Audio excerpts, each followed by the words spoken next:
Family, I hope आप सब खैरियत से होंगे and welcome to my YouTube channel. जैसे कि आप जानते हैं कि हमने सेकंड ईयर की कंप्यूटर साइंस की बुक जो है वो स्टार्ट की हुई है और हम जो है वो चैप्टर नंबर 12 जो है वो हम पढ़ रहे हैं। ठीक है, आज का जो प्रोग्राम है 12.14 आज हम देखने वाले हैं कि इस प्रोग्राम में क्या करना है, कैसे स्टेटमेंट को रीड किया जाता है, सब कुछ जो है वो मैं आपको बताने वाली हूँ। आपने बहुत ध्यान से वीडियो को देखना है ताकि आपको यहीं पर जो है वो सारी बातें क्लियर हो जाए।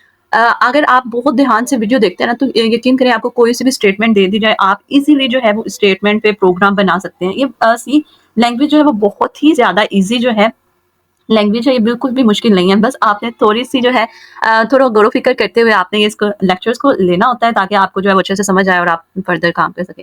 चलिए जब स्टार्ट करते हैं अपना लेक्चर स्टार्ट करने से पहले आपसे छोटी सी रिक्वेस्ट है कि अगर अभी तक आपने चैनल को सब्सक्राइब नहीं किया तो चैनल को सब्सक्राइब कर दें और साथ में लगे बेल आइकॉन को भी प्रेस कर दें ताकि नई आने वाली वीडियो का नोटिफिकेशन आपको मिल सके। चलिए जी अब चलते हैं हम अपने स्टेटमेंट की तरफ। स्टेटमेंट हमें क्या कह रही है कि write a program that inputs a number from the user. ठीक है, हमने अपनी इतनी स्टेटमेंट जो है वो सबसे पहले इसको देखना होता है। ठीक है, गौर करना होता है। अगर आपने इससे पहले लेक्चर्स नहीं लिए हुए तो आपसे रिक्वेस्ट है कि आप पहले वाले लेक्चर्स ले लें ताकि मैंने जो जितनी भी चीजें आपको बताई हैं वो आपको अंडरस्टैंड हो। यहाँ तक आने अगर आप मेरे फर्स्ट लेक्चर्स ले लेते हैं ना तो यहाँ पर यकीन करें आप खुद से भी स्टेटमेंट को रीड करते हुए अपने प्रोग्राम को जो है वो लिख सकते हैं। अब मैंने बताया था कि जी यहाँ पर उन्होंने कहा कि आपने एक प्रोग्राम जो है वो बनाना है जो यूजर से वैल्यू लेगा। मैंने जब आपको बोला जब भी आपको इनपुट्स का वर्ड नजर आता है ना तो इसका मतलब है कि आपने यूजर से वैल्यू लेनी है और यूजर से वैल्यू लेने के लिए हम कौन सा फंक्शन यूज करते हैं, स्कैन ऐप का फंक्शन जो है वो यूज किया जाता है। ठीक है, ये बात समझ में आ गई। इसमें स्कैन ऐप का फंक्शन यूज होना है और यूजर से हमने वैल्यू लेनी है। इनपुट है नंबर। ठीक है, उन्होंने कहा नंबर आपने लेना है। उन्होंने कहा है एक नंबर जो है वो आपने यूजर से लेना है। यानी जो यूजर से हम वैल्यूज जब लेते हैं तो वो हम कैसे लेते हैं, हमने उसको कहाँ स्टोर करवाना होता है, हमने वो जो यूजर वैल्यू देगा उसको किसी वेरिएबल में रखते हैं ताकि वो वेरिएबल में हम उस वैल्यू को स्टोर करवा सके। यहाँ पर समझ आ गया कि उसने कहा कि एक नंबर लेना है यूजर से, तो अब मैंने एक वेरिएबल भी डिक्लेयर करना है। अब नंबर का क्या मतलब है, उसने बोला है नंबर, तो नंबर हमारे पास इंटीजर होते हैं तो यानी मुझे एक इंटीजर टाइप का वेरिएबल डिक्लेयर करना पड़ेगा। अब उस वेरिएबल का नेम जो है वो आप कुछ भी रख सकते हो। ठीक है, आपने अगर नम रखना है, नंबर रखना है तो वो भी आप रख सकते हैं। यहाँ पे मैं रख लेती हूँ नम, एक वेरिएबल लिया है नम और उसकी डाटा टाइप क्या है, इंटीजर हमने लेनी है। उन्होंने खुद बताया है नंबर है। ठीक है, और क्या करना है जी, यूजर से ले लिया है and display the factorial of that number using do while loop. ठीक है, अब क्या करना है जी, उस नंबर का जो भी यूजर चाहे नम के अंदर जो है वो 1 एंटर करता है, 2 एंटर करता है, 3 एंटर करता है, 100 एंटर करता है, 5 एंटर करता है, जो भी वो नंबर एंटर करेगा उसका हमने क्या फाइंड आउट करना है जी, फैक्टोरियल उसका फाइंड आउट करना है। ठीक है, उसके बाद देख लें अगर यहाँ पर आपको नजर आ रहा है डू व्हाइल लूप, उन्होंने कहा यूजिंग डू व्हाइल लूप यहाँ पर। ठीक है, यानी हमने इस प्रोग्राम को डू व्हाइल लूप के जरिए ही करना है। अगर आप कहें कि हम व्हाइल लूप को यूज करते हुए, फॉर लूप को यूज करते हुए कर लें तो ऐसा आपने बिल्कुल नहीं करना, क्योंकि यहाँ पर स्पेसिफिक उन्होंने बता दिया है। अगर यहाँ पर फॉर एग्जांपल यहाँ पर उन्होंने कुछ ना लिखा होता, यहाँ पर यूजिंग डू व्हाइल लूप कुछ भी ना लिखा होता, तो ये आप पर डिपेंड होना था कि आप किस लूप के थ्रू जो है वो अपना ये प्रोग्राम करते हैं। फिर आपका फॉर लूप यूज करें, डू व्हाइल लूप यूज करें, कोई भी आपके नंबर कट नहीं करेगा। लेकिन अगर स्पेसिफिक आपको बता दिया कि आपने डू व्हाइल लूप यूज करना है तो आपने डू व्हाइल लूप यूज करते हुए ही अपने प्रोग्राम को करना है। ठीक है, अब यहाँ पर देख लें जी, इतनी अगर आपको याद हो तो व्हाइल लूप में भी हमने फैक्टोरियल वाला जो है वो फंक्शन किया था। सिंपली वही वाला फैक्टोरियल वाला फंक्शन आप देख लें, उठाकर वही वाला प्रोग्राम आप देख लें और यहाँ पर इसको कन्वर्ट कर दें डू व्हाइल लूप में। और ये मैंने आपको पहले भी जो है वो डू व्हाइल लूप में कन्वर्ट करके बताया हुआ, कोई मुश्किल काम नहीं है। सिंपली जो यहाँ पर देख लें जी, क्या करना है जी, ये प्रोग्राम वही वाला है, सेम एज इट इज वही वाला है। यहाँ पर आपकी व्हाइल की कंडीशन लिखी हुई थी, आपने सिंपली क्या करना है, इस वाली कंडीशन को उठा के नीचे ले आना है बॉडी के बाद और सेमीकोलन लगा देना और यहाँ पर सिर्फ डू का वर्ड लिख देना। बाकी का सारा प्रोग्राम वही है। ठीक है, स्टेटमेंट सारी वही है।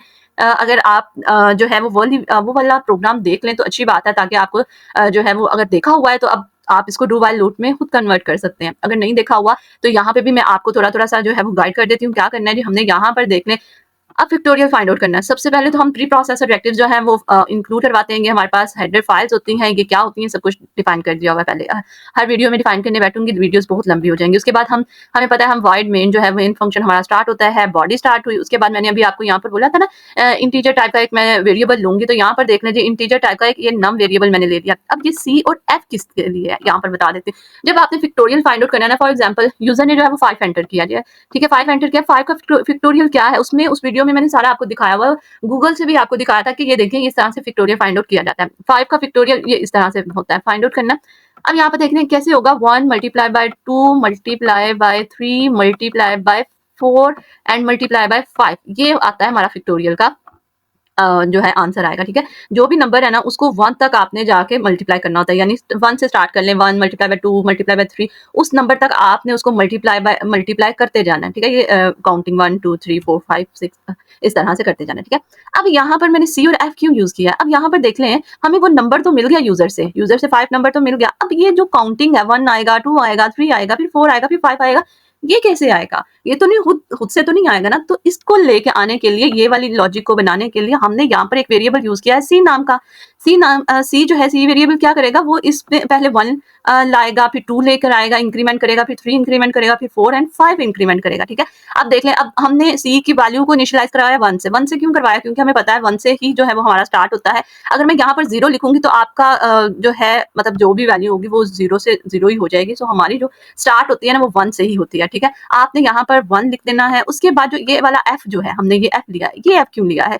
यहाँ पर देख लें, हमारे पास जो है, हमने जब इनको सबको मल्टीप्लाई करते जाना है, 1 को 2 के साथ मल्टीप्लाई करवाना है, तो इसको किसी ना किसी वेरिएबल में तो स्टोर करवाना है ना, यानी इसको भी स्टोर करवाना है, हमने इसके आंसर्स को भी स्टोर करवाना है। इस वजह से हमने एफ नाम का एक वेरिएबल लिया है और उसको भी 1 जो है वो दे दिया। अब किसी भी नंबर को आप 1 के साथ मल्टीप्लाई करें ना तो वो वही वाला नंबर आता है, मतलब 1 मल्टीप्लाई बाय 1 1 ही आएगा, 1 मल्टीप्लाई बाय 5 करती हूँ तो भी 5 आएगा। इसलिए मैंने ये जो एफ का वेरिएबल है इसकी वैल्यू मैंने इसलिए 1 रखी कि इसको किसी के भी साथ मल्टीप्लाई करूँ तो वही स्टार्टिंग तो हमने देनी है ना कहीं से, ठीक है। ये बात होगी, आपको समझ में आ गई। अब आप लोग ये कहें कि ये क्यों ऐसे क्यों किया है, तो बच्चों ये लॉजिक बनी हुई है, ठीक है। ये लॉजिक हमने इस तरह से बनानी होती है और ये इसी तरह से बनेगी। अगर आप कहें कि यहाँ पे मैं 2 लिख दूं तो 3 लिख दूं तो आपका एक्यूरेट आंसर बिल्कुल भी नहीं आएगा, आपको यहाँ पर स्टार्टिंग से 1 ही लिखना पड़ेगा, ठीक है। अब प्रिंट एफ देख लें, यहाँ पर एंटर अ नंबर, आपने प्रिंट एफ में जो भी स्टेटमेंट देते हैं एज इट इज वो आपकी यहाँ पर शो होती है स्क्रीन पर, ठीक है। कंसोल बोल लें या आउटपुट स्क्रीन बोल लें, यहाँ पर आपको शो होगी। अब देखें, स्कैनएफ यूज करते हुए हमने यूजर से वैल्यू ले ली। अब ये स्कैनएफ प्रिंट एफ का फंक्शन क्या काम करता है, ये भी आप मेरी प्ले लिस्ट में जो है वो आप देख सकते हैं इजीली कि स्कैनएफ क्या ऐसे काम करता है, उसका सिंटेक्स क्या है, ये सब कुछ मैंने डिफाइन किया हुआ है। उसके बाद देख लें जी, यहाँ पर हमने डू वाइल लूप को यूज करते हुए जब अपना प्रोग्राम करना है, हमें पता है सबसे पहले कीवर्ड लिखा जाता है डू और उसकी ब्रैकेट स्टार्ट होती है। उसके अंदर बॉडी ऑफ जो है वो हम लिखते हैं, स्टेटमेंट लिखते हैं और फिर ब्रैकेट क्लोज, बॉडी जो है वो हमारी क्लोज हो जाती है और वाइल लूप जो है वहां पर नीचे जो है वो कंडीशन लिखी जाती है, ठीक है। अब यहाँ पर देख लें, अब यहाँ पर मैंने काम क्या किया है, ये लॉजिक यही बनेंगे। अगर आप कहें कुछ और बनानी है तो वो कुछ और नहीं बनेंगे, आपकी लॉजिक यही रहेगी, ठीक है। अब यहाँ पर देख लें, मैंने यहाँ पर क्या काम किया है, मैंने लिया है एफ जो मैंने यहाँ पर लिया था। अब देखें, ये है ना 1 मल्टीप्लाई बाय 2, ठीक है। 1 मल्टीप्लाई बाय 2 कैसे आएगा, यहाँ पर सी में क्या पड़ा हुआ है, यहाँ पर देख लेते हैं। सी में पड़ा हुआ है, ये हमारा सी है और इसमें पड़ा हुआ है 1 और एफ में भी क्या पड़ा हुआ है, 1 पड़ा हुआ है, ठीक है। 1 पड़ा हुआ है। अब ये नीचे आया, अब देखिए मैं इन दोनों को पहले मल्टीप्लाई करूंगी। अब मैंने क्या किया है, एफ को मल्टीप्लाई कर दो किसके साथ, सी के साथ। एफ में भी 1 है और सी में भी 1 है। जब इस दोनों को मल्टीप्लाई किया, मैंने एफ किसके लिए लिया था कि मैं इसके अंदर अपना फिक्टोरियल का रिजल्ट जो है वो स्टोर करवा सकूं, ठीक है। अब मैंने क्या किया, यहाँ पर जो भी इसका रिजल्ट आता है वो किस में चला गया, एफ में। एफ में 1 मल्टीप्लाई बाय 1 तो क्या आया, 1 आया, ठीक है। उसके बाद नीचे आए, नीचे आकर देखें तो c is equal to c plus 1 हो गया, यानी c की वैल्यू में प्लस 1 कर दो तो यहाँ पर अब 1 की जगह क्या आ गया, 2 आ गया। अब नीचे आया, जब उसने कंडीशन देखी, अब कंडीशन कैसे बनी है, कंडीशन हमें पता है क्या है जी, सबसे पहले कीवर्ड लिखा जाता है, व्हाइल लिखा जाता है, उसके बाद उसकी ब्रैकेट्स लगाई जाती हैं। अब ब्रैकेट्स में देखें, मैंने आपको हमेशा बोला कि हम लेफ्ट साइड पर वो नंबर लिखते हैं जहां तक हमारे लूप ने चलना होता है। तो अब हमारे लूप ने कहां तक चलना है, जो यूजर नंबर एंटर करेगा वहां तक उन्होंने कहा है, मतलब उसका फिक्टोरियल आपने फाइंड करना है। फॉर एग्जाम्पल उसने 5 जो है वो एंटर किया है, तो देख लें हमारा लूप कहां तक चला है, 5 तक चला है। तो मुझे लास्ट में, अब हमें नहीं पता वो नंबर क्या है, वो 5 है, 10 है, 20 है, मुझे नहीं पता, लेकिन मैंने नंबर नाम का एक वेरिएबल जो है वो लिया हुआ है, उसके अंदर वैल्यू रखवाई हुई है। अब ये जो है प्रोग्राम को खुद पता चल जाएगा कंपाइलर को कि यहाँ पर जो है वो कितना हमने जो है वो इसको चलाना है, ठीक है। अब यहाँ पर नम में क्या पड़ा हुआ है, 5 पड़ा हुआ है, ठीक है।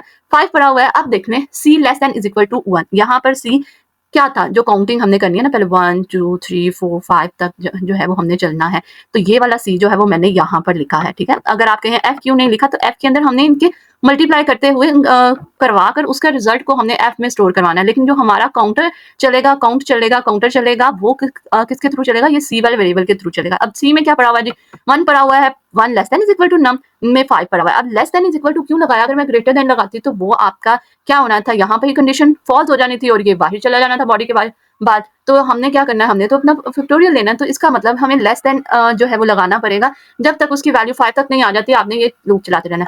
अब सी में 1 था, 1 less than is equal to 5, गैस ट्रू हुई, कंडीशन ट्रू हुई, ये ऊपर आया और फिर क्या किया जी, उसने दोबारा से बॉडी में आया। अब एफ में क्या पड़ा हुआ है, 1 और सी में क्या पड़ा हुआ है, 2 पड़ा हुआ है। देख लें 2 पड़ा हुआ है, 2 1 मल्टीप्लाई बाय 2 क्या आंसर आया, 2 आया तो वो किस में स्टोर करवाएंगे, यहाँ पर देख लें f में स्टोर करवाएंगे, ये मैंने f में रख दिया। इसी तरह c is equal to c plus, वो नीचे वाली स्टेटमेंट को रीड करेगा। अब c में क्या आ गया जी, 3 आ गया। अब देखिए 3 less than is equal to 5 condition हुई ट्रू, दोबारा से ये वापस गया, वापस जाकर उसने देखा f में पड़ा हुआ है जी हमारे पास 2 पड़ा हुआ है, यहाँ पर उसने क्या लिख दिया, यहाँ पर देख लें जी। अब उसने f की जगह क्या लिख दिया, 2 लिख दिया और मल्टीप्लाई किससे करवा दिया, ये c के साथ। c में अब क्या पड़ा हुआ है, 3 पड़ा हुआ है, 3 मल्टीप्लाई बाय 2 कितना हो गया, 6 हो गया। अब वो क्या करेगा, 6 को किस में स्टोर करवाना है, देख लें इक्वल के साथ क्या लगा हुआ है, f है, तो c हमने जो भी आता है उसको f में स्टोर करवाना है, तो f में क्या आ गया, 3 मल्टीप्लाई बाय 2 6। ठीक है, अब ये सी की वैल्यू को दोबारा से इंक्रीमेंट करेगा, 4 हो जाएगा, 4 होगा तो 4 लेस देन 5 है, कंडीशन ट्रू, उसको मल्टीप्लाई करवाएगा। उसके बाद फिर 5 देखेगा, 5 less than is equal to 5, condition true है, उसको फिर मल्टीप्लाई करवाएगा। और फिर जब वो 6 पर जाएगा, 6 less than is equal to 5, no, condition false होगी। अब ये नीचे वाली स्टेटमेंट को चलाएगा। नीचे वाली स्टेटमेंट में क्या लिखा हुआ है, factorial of percentage D is percentage D num and F. ठीक है, ये परसेंटेज डी जो है वो किसके लिए है, ये इस नम के लिए। ठीक है, और ये परसेंटेज डी जो है वो किसके लिए, इस एफ के लिए। एफ के अंदर हमने अपना रिजल्ट को स्टोर करवाया हुआ है ना, एफ के अंदर पड़ा हुआ है 120 पड़ा हुआ है। जब हमने सारी कैलकुलेशन की, एफ के अंदर 120 है और नम के अंदर जो है वो 5 ही पड़ा हुआ है। ठीक है, ये नम नाम का एक वेरिएबल था, इसके अंदर 5 ही पड़ा हुआ है। ये परसेंटेज डी जो है वो इस नम का है और ये परसेंटेज डी इस नम का है। हमें पता है परसेंटेज डी फॉर्मेट स्पेसिफायर होता है और ये इंटीजर के लिए जो है यूज किया जाता है। अगर आप यहाँ पर परसेंटेज डी नहीं लगाएंगे, आपका रिजल्ट कभी भी शो नहीं होगा, आपका कंपाइलर एरर दे देगा कि आपने फॉर्मेट स्पेसिफायर बताया नहीं है। ठीक है, ये अब देख लें, रिजल्ट आपको स्क्रीन पर शो हुआ नजर आ रहा है। क्या है जी, रिजल्ट आपके सामने है, फैक्टोरियल ऑफ 5 इज 120। ठीक है, ये था जी आज का हमारा प्रोग्राम, जिसमें मैंने आपको बताया किस तरह से आप जो है डू वाइल को लूप को यूज करते हुए आप फैक्टोरियल जो है वो किसी भी नंबर का फाइंड आउट कर सकते हैं। ये इसकी लॉजिक थी, बहुत ही इजी प्रोग्राम है। आप वाइल से भी कर सकते हैं, डू वाइल से भी कर सकते हैं, वाइल से भी मैंने बता दिया किस तरह से कर सकते हैं। ये था आज का हमारा एक लेक्चर, जिसमें इंशाल्लाह आपको सब कुछ क्लियर हुआ होगा। अगर नहीं क्लियर हुआ आप कमेंट सेक्शन में पूछ सकते हैं और अपने दोस्तों के साथ ये जरूर शेयर किया करें वीडियो, ताकि उनकी भी हेल्प हो सके। वीडियो अच्छी लगी हो तो लाइक एंड शेयर करना मत भूलिएगा। दुआओं में याद रखिएगा। अल्लाह हाफिज।